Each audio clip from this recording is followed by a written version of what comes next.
2025 delivered some of the worst K-drama flops we've seen in years.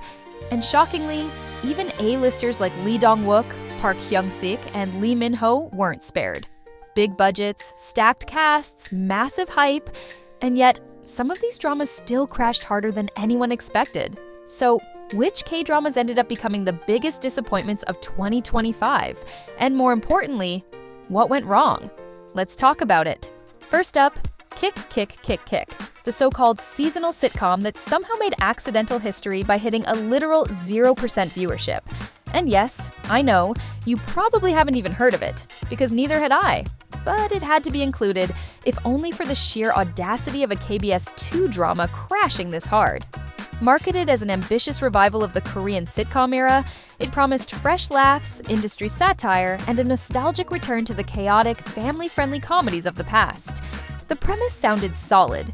Ji Jin-hee plays a washed-up former top star, while Lee Kyu-hyung is a once-famous producer. Together, they launch a content production company with a bold goal: 3 million subscribers. From the get-go, a meta-office comedy about reinvention, showbiz burnout, and chasing viral fame could have been clever, heartwarming, or even hilarious. In reality, it was a disaster. The comedy didn't land at all. Most of the drama takes place inside the office, relying on awkward gags, recycled bickering, and jokes that feel 10 years outdated. Instead of capturing the chaotic brilliance of Welcome to Waikiki or the charm of classic sitcoms, the humor fell flat, repetitive, and painfully unfunny. By the time the final episode aired, the ratings were so abysmal that it felt like nobody was even watching. The finale pulled in 0.3%, officially cementing Kick, Kick, Kick, Kick as one of 2025's most spectacular flops. Next, we have the youth romance category, usually the safest, most bulletproof genre in all of K-drama land.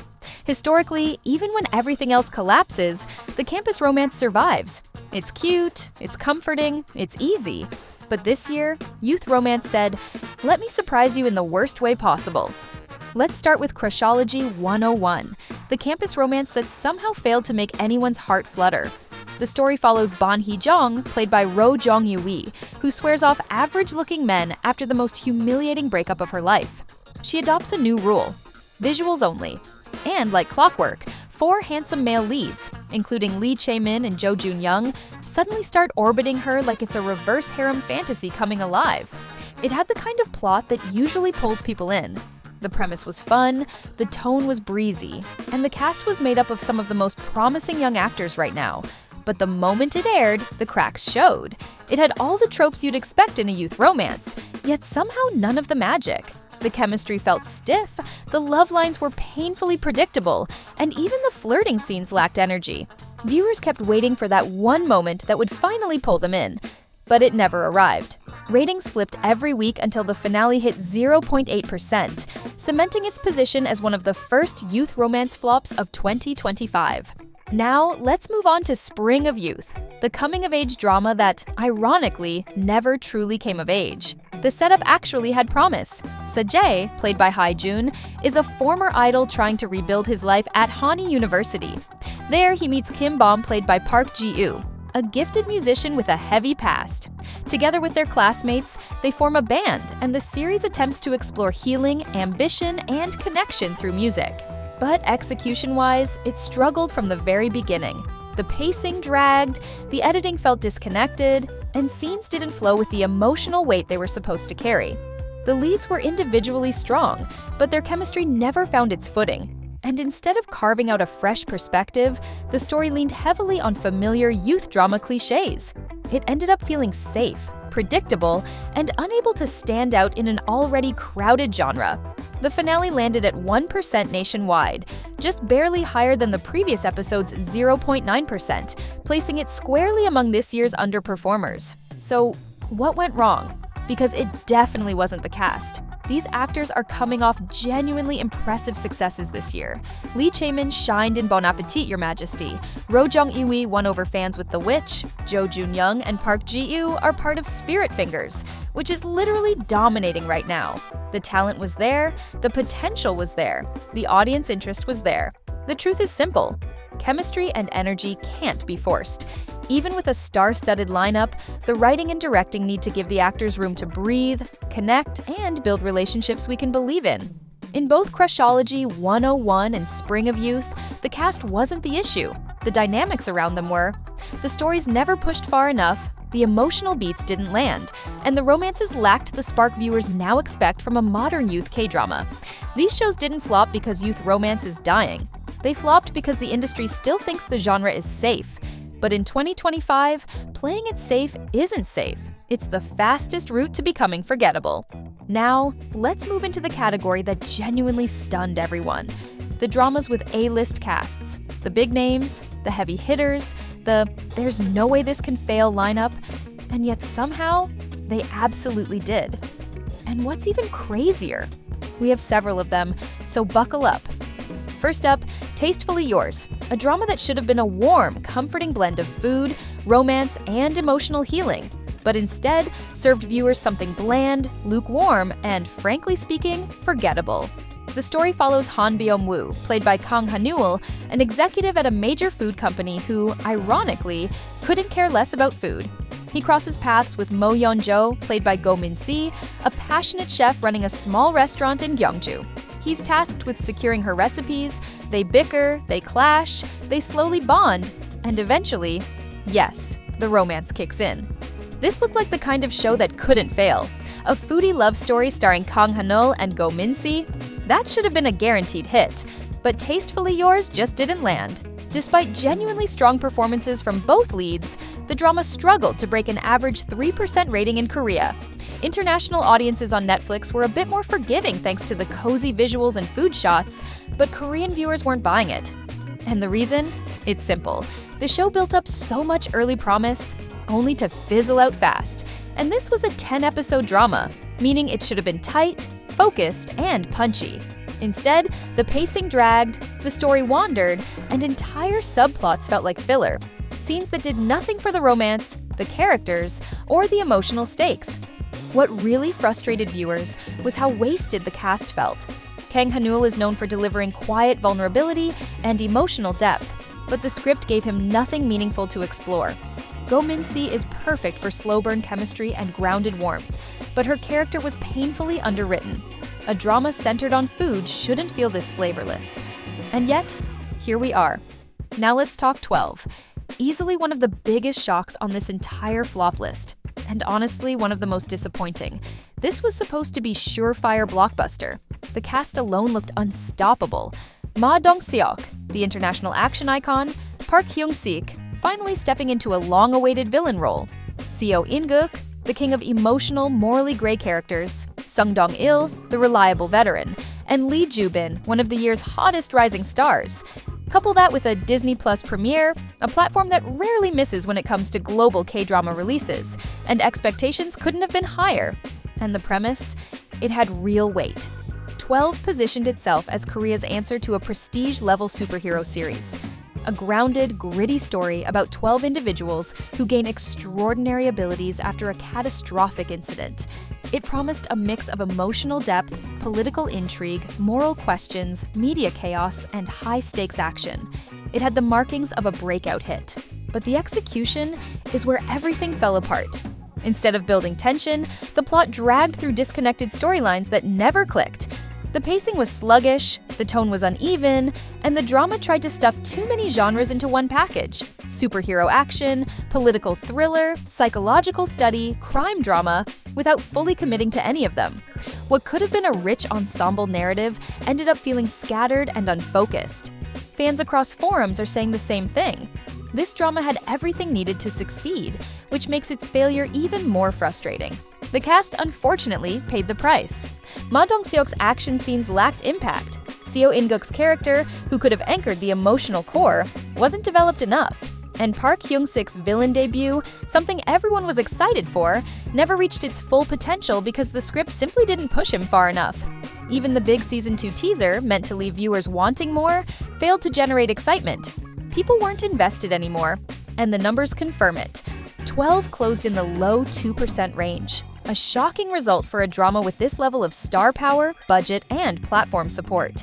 Domestic engagement dropped week after week, and Korean media is already questioning whether a second season is financially worth it. Now, let's move on to Confidence Queen, the drama that proved even Park Min-young isn't immune to a brutal flop. This was intended to be one of her major 2025 offerings, supported by Amazon Prime Video's global marketing push. But from the moment it aired, the ratings plummeted. It hit the dreaded 0% range, forcing the network to shift its broadcast time slot just to minimize the embarrassment. Korean media called the early numbers unusually low, and viewers quickly voiced their disappointment. The premise itself is strong. Park Min-young plays Yoon Yi-rang, a brilliant con artist leading a team of scammers who expose and take down corrupt villains. It's built to be a stylish crime comedy, something like Ocean's 11 meets a witty K-drama heist adventure. But here's the problem. The story feels all over the place. Instead of a slick, escalating heist narrative, the drama keeps getting stuck in standalone scam missions that don't build momentum. There's little urgency, and Yi-rang's motivations, the emotional backbone of the story, aren't grounded enough. Tonally, it struggles too.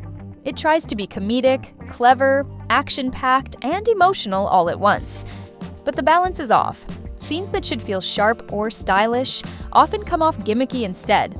Surprisingly though, international viewers started picking it up.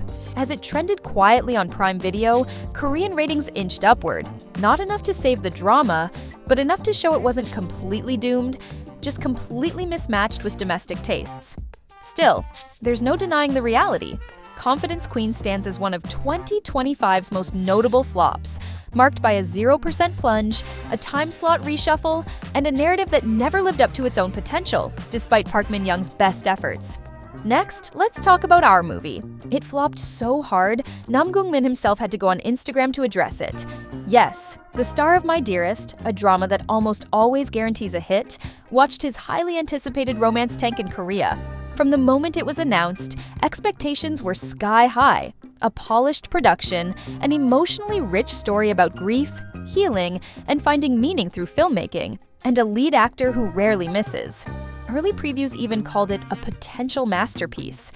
But when it aired, the numbers were brutal. Our movie struggled to even break 1% on public TV, landing it among the lowest-rated dramas of 2025.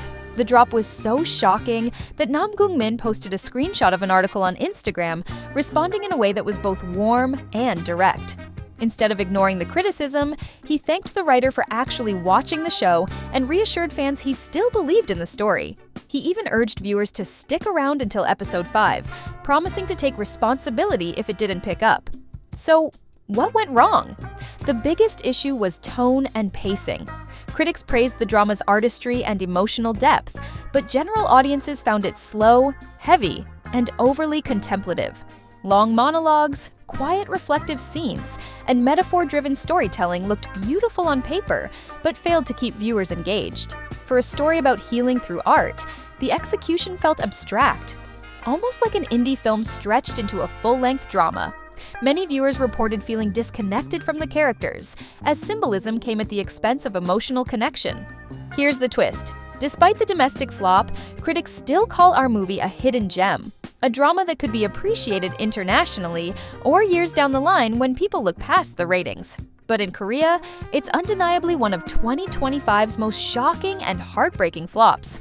Next, Divorce Insurance. And wow, this one hurts. A drama that should have been a guaranteed hit somehow became one of 2025's most disappointing flops. Think about it. Lee Dong-wook, an A-lister who usually draws strong ratings, leads the cast.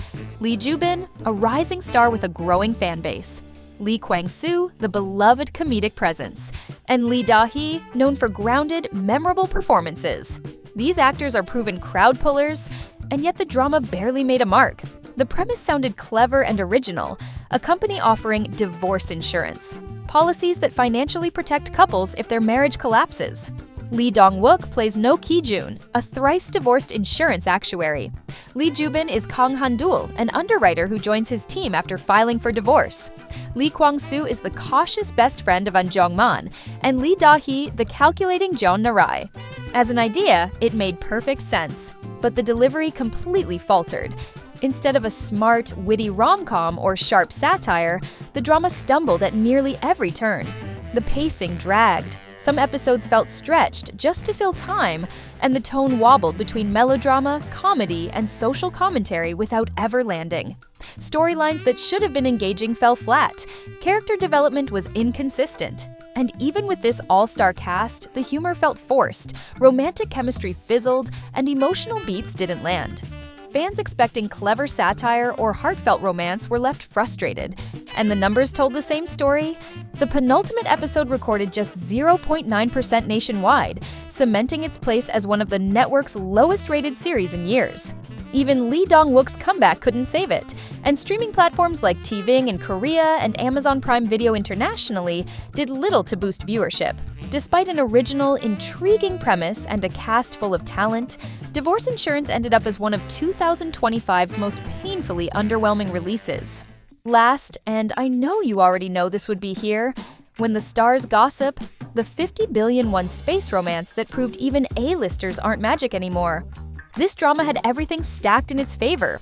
Lee Min-ho, one of Korea's most famous Hallyu stars. Gong Hyo-jin, the long-reigning queen of ratings. A nearly 50 billion won production budget, a rare sci-fi setting, and Netflix as its global platform. It was marketed as a prestige blockbuster, the kind of series meant to rival Hollywood in scale and ambition. And yet, it became one of 2025's most shocking flops. Creatively, it had potential written all over it. Lee Min-ho plays Gong Ryong, an obstetrician and future son-in-law to Korea's richest family, who secretly buys a space tourist ticket for a classified mission. At the orbital station, he meets Eve Kim, played by Gong Hyo-jin, an elite astronaut and the mission commander. Stranded together in zero gravity, the two begin working closely as danger looms. But instead of a thrilling sci-fi romance, the show crashed almost immediately. Critics and audiences pointed to the same issues: a painfully dull script, confusing world-building, sluggish pacing, and a romance that felt so forced, viewers questioned if the leads were even in the same drama. The chemistry, shockingly, was flat, and reviewers noted that both Lee Min-ho and Gong Hyo-jin delivered some of the most disconnected performances of their careers. Korean media called it the first all-around failure for Gong Hyo-jin, who has never struggled with ratings this badly. And for Lee Min-ho, the backlash was even harsher.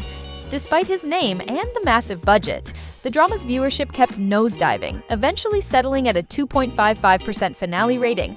Devastating for a project this expensive. Korean outlets even began calling him box office poison. Especially as omniscient reader, The Prophecy also underperformed. What made things worse was the gap between the budget and the final product.